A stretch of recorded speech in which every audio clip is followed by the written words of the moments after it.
Hello everyone, BSc second year chemistry paper 1 के most important objective question हम इस video में देखेंगे। इन क्वेश्चंस से बाहर एक भी ऑब्जेक्ट आपको नहीं आएगा। पहली यूनिट से पहला क्वेश्चन लेते हैं। ऊष्माशोषी अभिक्रियाओं में डेल एच का मान होता है तो यह धनात्मक, इसका सही आंसर हो जाएगा। किसी ठोस या द्रव की एंट्रोपी परम शून्य ताप पर शून्य होती है। यह कथन ऊष्मागतिकी के किस नियम का है? तो यह तृतीय नियम का है। अविस्तरात्मक गुण आश्रित है, इनमें से कोई नहीं। विश्व के सभी प्रक्रम अनुत्क्रमणीय होते हैं। किसी चक्रीय प्रक्रम में आंतरिक ऊर्जा में कुल परिवर्तन होगा तो शून्य होगा। इनमें से कौन सा ऊष्मागतिकीय प्रक्रम नहीं है? तो सम आयतनिक। ऊष्मागतिकीय फलन वे होते हैं जो मार्ग पर निर्भर नहीं करते हैं। उत्क्रमणीय प्रक्रम के लिए डेल एस का मान होता है 0। इसे आपको सुनते जाना है। यदि आप एक बार सुन ही लेंगे तो पेपर में आप सही टिक लगा सकते हैं। साम्यावस्था पर डेल एच होता है तो शून्य होता है। कार्यफलन की परिभाषा है A=E-TS। गलत कथन पहचानिए। तो इसमें गलत कथन क्या है? A=AU-T del S. ए तो क्या है? सही है कथन, लेकिन जो सी है वो गलत है। ब्रह्मांड की एंट्रोपी बढ़ती है। स्वतः प्रक्रम हेतु डेल जी नॉट का मान शून्य होगा। इनमें से कौन सा अवस्था फलन है? तो एंट्रोपी इनमें से अवस्था फलन है।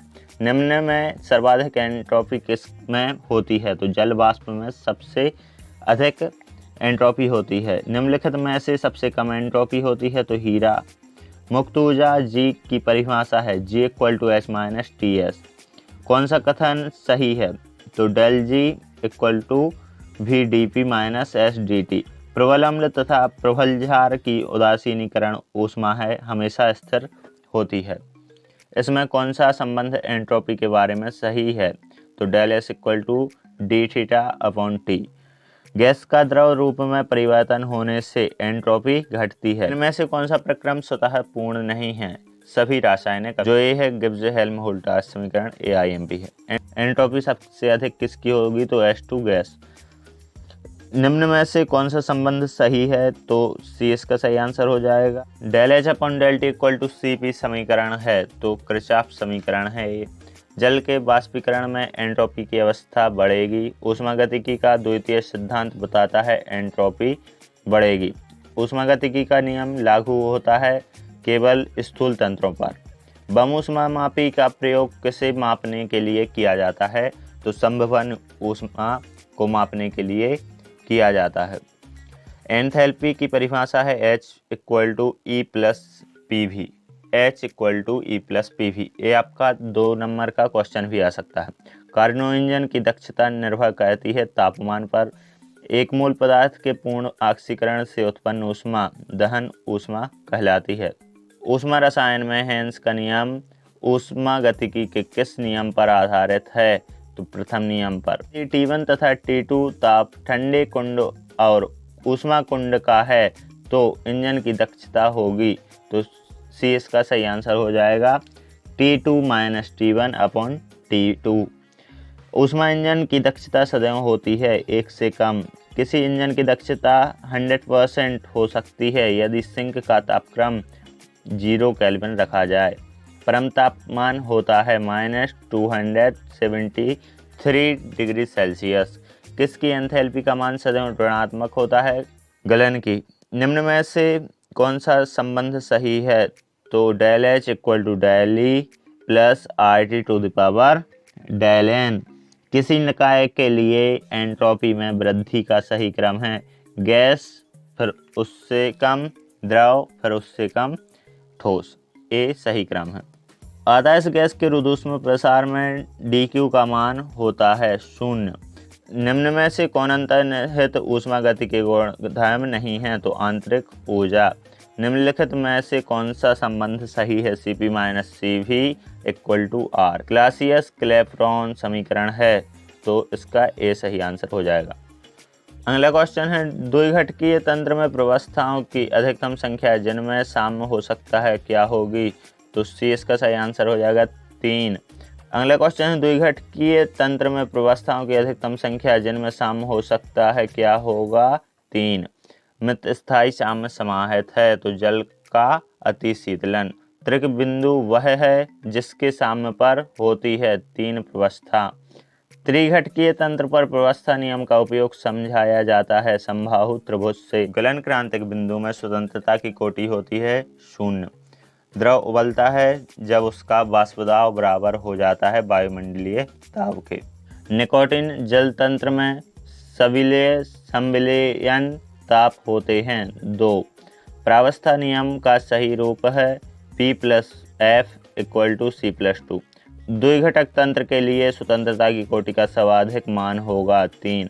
निकोटिन जल तंत्र के लिए निम्न क्रांतिक विलयन ताप है 208 डिग्री सेल्सियस।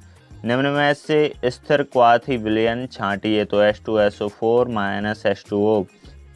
संघनित तंत्र के लिए प्रावस्था नियम समीकरण है F=C-P+1। दो आंशिक रूप से विलेय द्रवों वाले तंत्र पर प्रवस्थाओं की संख्या होगी 2।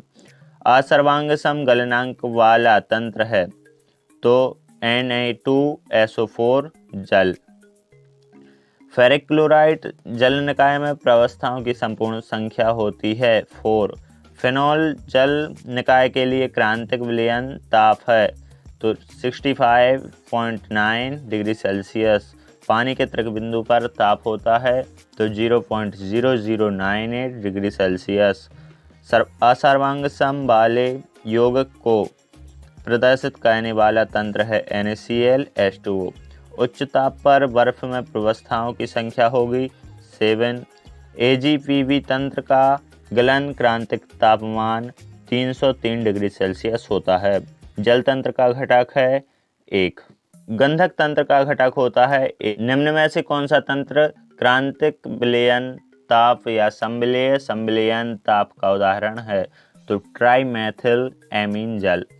जब C6H5COOH का C6H6 और H2O में वितरण किया जाता है तो होता है C6H6 में संयोजन। वितरण नियम बिना संशोधन के लागू नहीं होगा यदि पदार्थ का वियोजन हो, रासायनिक क्रिया हो, संयोजन हो। उपरोक्त सभी इसका होगा।